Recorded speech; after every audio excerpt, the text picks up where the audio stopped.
Hello and welcome to the Storyteller Circle with B. Dave Walters. And today I want to talk to you about creating iconic characters, characters that will last. And let me start with something very important about why Batman, the Dark Knight, is the most compelling character ever created.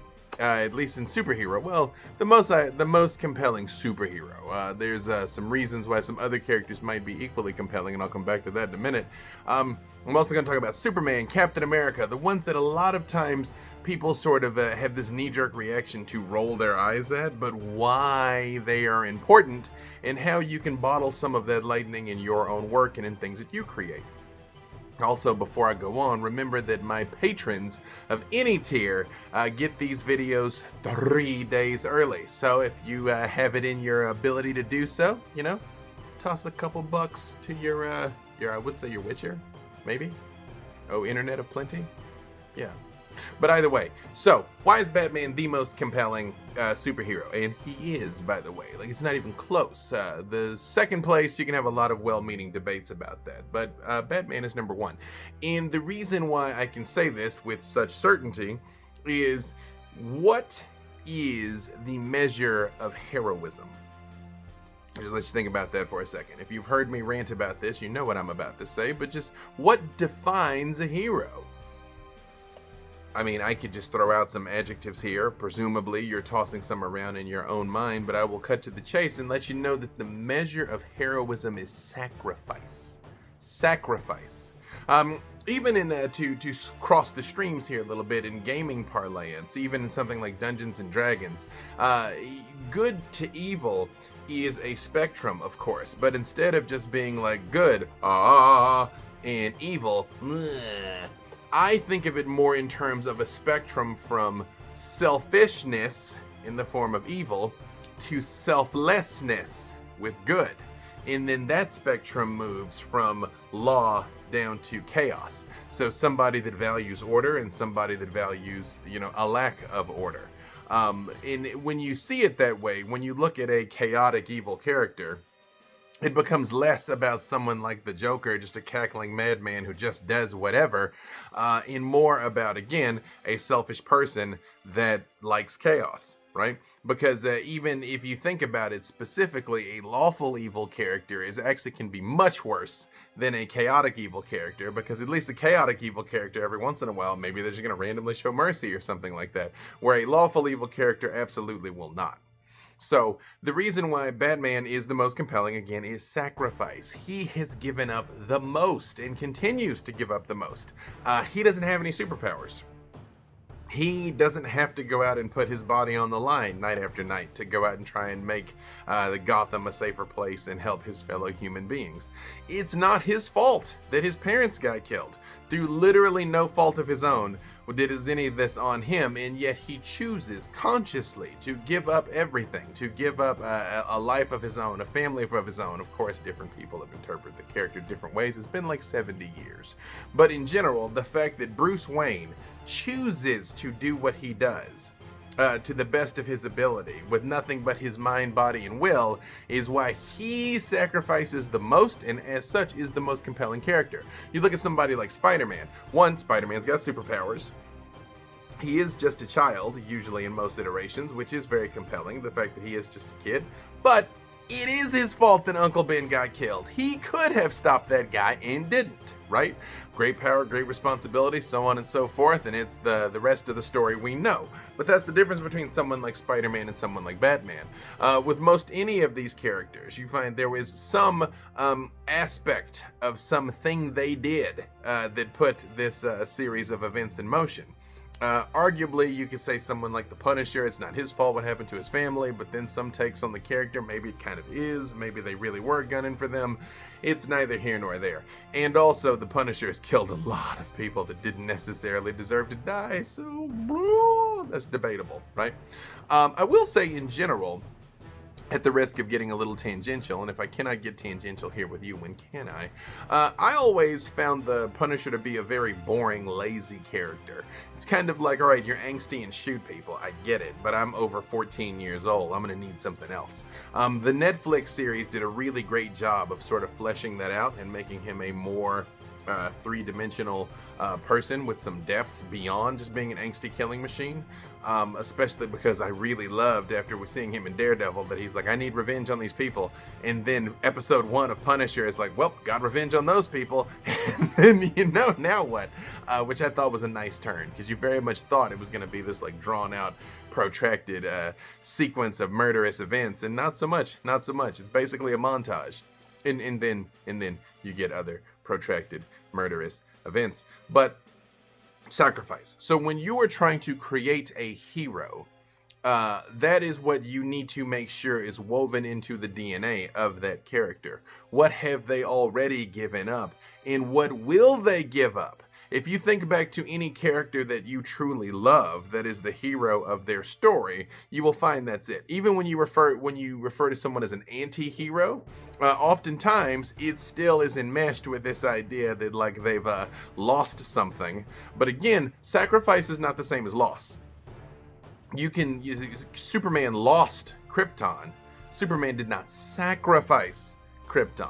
So that is something that you have to keep in mind there when you're trying to walk this line in a narrative. And by narrative, I mean something you wrote, a screenplay, comic, a game you were playing, even in a tabletop setting. If you want your character to be heroic, realize that's what you have to do. If you don't give something up, you at least have to be able to give something up. This usually manifests in the form of risking your life, usually, being the one that is willing to jump in front to protect the other people. If you've been watching Silver and Steel, the show that I'm on, I think 2 weeks ago now, there was an interesting exchange where we got attacked by a monster that attacked the horse I was on. And I jumped in front of the horse to stop it from getting the rest of it eaten when it couldn't defend itself. And then Todd's character Averin jumped in front of me to protect me, right? Those are heroic acts because you're trying to put yourself out there for the sake of someone else. Now, again, this does not mean that the only definition of heroism is sacrifice. Just the primary definition of heroism is sacrifice. So that's something to keep in mind. Now, it comes up a lot because I think it brought the issue with characters like Superman, Batman, Captain America, that triad in particular, to a much lesser extent Wonder Woman, but those three in particular usually suffer from people, they don't put respect on their name, I was really glad to see how they handled Captain America, introduced them today. Oh, okay, hey, real talk. I'm shooting this in HD, so hopefully you can see here. I don't know, get to see like all of the blemishes and imperfections here. And I haven't done it before, and a message just popped up that was like, hey bro, and I was like, what? Oh, okay. I digress. You could not introduce those characters today, right? It wouldn't work at all. You couldn't have Captain America debut in the year 2020. But well, I guess we saw the take on him in the movie, so even that's not completely true because they just introduced him to a wider audience in 2012. But Captain America and Superman serve the exact same function in the narrative, and that is as the superlative, as the character that makes the morally difficult choice, as the character that does the right thing when doing the right thing is difficult, when doing the right thing is not popular. And that is very necessary. That's why we need those characters. That is why they set a standard that the rest of us aspire to. And it manifests in two completely different ways, but a lot of the themes that are happening there are very similar. Again, Superman is functionally God. And it is difficult to tell a story about a physically indestructible, morally implacable character, which is why a lot of Superman stories do come across as kind of stale and boring. The only way you can tell an interesting and compelling Superman narrative is you either have to give him something bigger than himself, which just another pro tip of storytelling, the villain always has to be bigger than the hero, otherwise it doesn't matter. You can't have your hero punching down at someone else, but you can have your villain punching down at someone else because they're the villain, right? Or you have to give him a problem he can't solve with his fists. That's why he has enemies like Darkseid, who can take his punches, but Lex Luthor that he just can't hit. Or Brainiac that is somewhere in between. He can smash all the Brainiac bodies he wants, but at the end it doesn't actually solve his problem. But again, even though he could do anything, he could take over the world by force whenever he wanted. That we've seen that with the Justice League, Justice Lord storyline a few times. But he doesn't, because he holds himself to a higher standard. Now, I have been very critical of the fact that with Superman's story in the past, not everybody liked Man of Steel. I liked Man of Steel. I liked Man of Steel because I like Superman. And we got to see Superman being Superman in that movie, where oftentimes we don't, like Superman Returns and that, which we shall not speak of. And even though I guess the statute of limitations is up on Superman, when he kills Zod at the end, some people were just so adamant, like, Superman doesn't kill. It's like, I mean, yeah, he does. Like, he's like killed a few people over time. But what was interesting for me in that arc and that take on the character, which don't get me wrong, in like Batman versus Superman, like I didn't like just seeing him miserable. Like Kathleen Snyder said, people don't want to see their heroes deconstructed, which is true. I'm not interested in that at all, really. But I was happy to see him have some background and some context other than he's just had a good old-fashioned Kansas upbringing. If everybody had just grown up in Kansas, then they will be morally implacable too. It's like, nah, I mean, he needed to experience the cost of his actions, which caused him to choose to do something different, to know what it was like to be pushed into the corner, that he was forced to kill Zod, so that in the future, he would fight so hard to not be put in that place. That was a very satisfying arc for me, especially since Zod made it super clear he wasn't going to stop. He had to sacrifice Zod in that instance. He had to sacrifice his own convictions of preserving life. Sacrifice heroism, right? Now with Captain America, even though he was the weakest man, he was the smallest man, he becomes the ultimate soldier. Captain America becomes the greatest fighting man ever in the history of mankind, right? Which is no small thing. But then, even in the midst of that, he fights in originally the ultimate conflict against the ultimate evil, the Nazis. And all along, Captain America is the one that you can always count on to do the right thing. He is not physically indestructible like Superman, but he is the greatest fighting man. So he is more than capable of defeating almost anyone, right? And yet, here we see him always trying to struggle to do the right thing, even in the Avengers movies. That's why he was proven, well, it's only a year since Endgame, maybe you haven't seen it, but the moral superiority of Captain America is proven, and that comes down to the fundamental moment in the theater when I was just crying like an absolute baby, when he is all beat up, the shield's broken, he's the only one left, he's battered, he's broken, and he just hooks the shield back up and stands there in the face of this oncoming army, because that's what Captain America does, right? And that is why that is important. And if you're trying to create characters that you can have those moments for, you have to infuse that into every element of their DNA. That is not something that can just come out of the blue there. They couldn't have done that exact same thing with, say, Hawkeye. That scene would not have worked the same, because that is not the character that we had him set up to be. We've established that Clint Barton is a hero in his own right, although I guess he was going through some PTSD in that movie when he turned into Ronin. But that particular scene wouldn't have played with anyone else. And the conclusion I mean, again, y'all, it's been a year, but the conclusion wouldn't have worked the way it did had any other character made that play. Right? Because he's not the one to make the sacrifice play. Remember, Captain America, you're not the one to make the sacrifice play, to lay down on the barbed wire so your buddy can crawl over you. Captain America is. Sacrifice.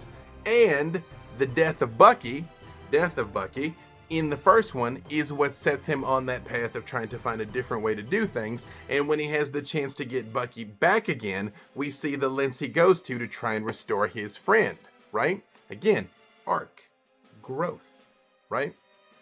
So Again, now in my new HD glory, I will wind this up before it gets split up too hard, and it's quite frankly a nightmare to edit. So this one is going to be a little bit short.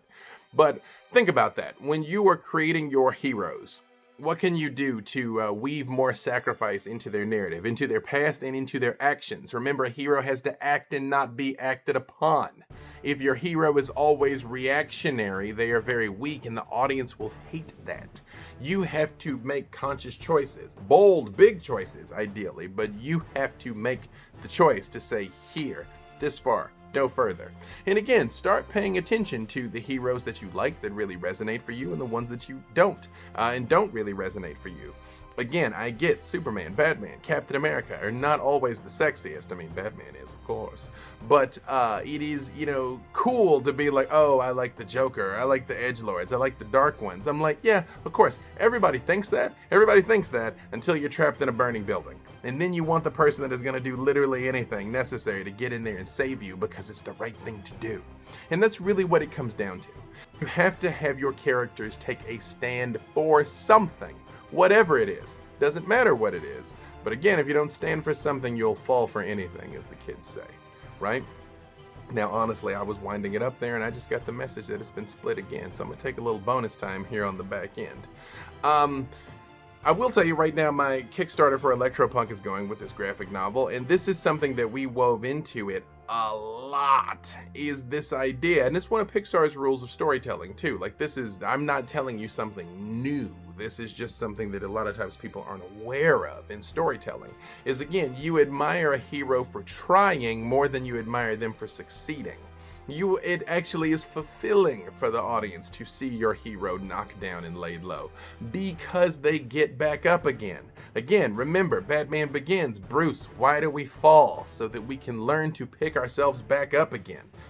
That is what heroes are. They're aspirational. They're something that for you to look towards. Oftentimes, many times, they have a redemptive quality to them or their arc that we ourselves then hope to emulate in our lives.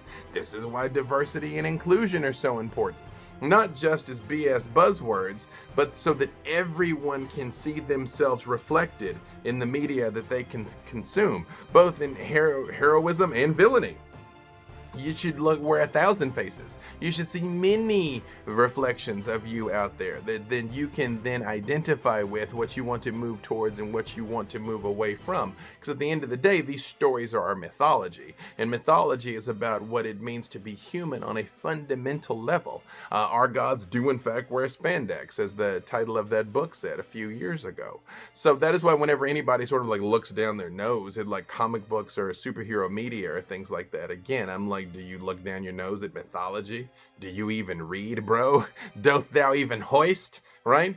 Because it is important. And again, these stories, when they're done well, are not just about people wearing silly costumes punching each other, but they are about the essence of what it means to be human.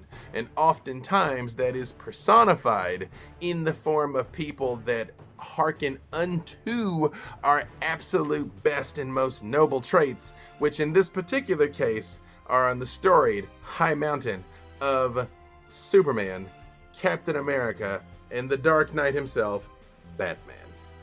All right, we'll see you next time. And I probably won't tape on HD so I can talk a little longer, but there you go. You get to see all of this. I don't know that you want to. Maybe I need to get a little sleep. Probably should have shaved. You're seeing all the pores here, but this is it. This is the real me in 4K realness. All right, I love you. Bye-bye.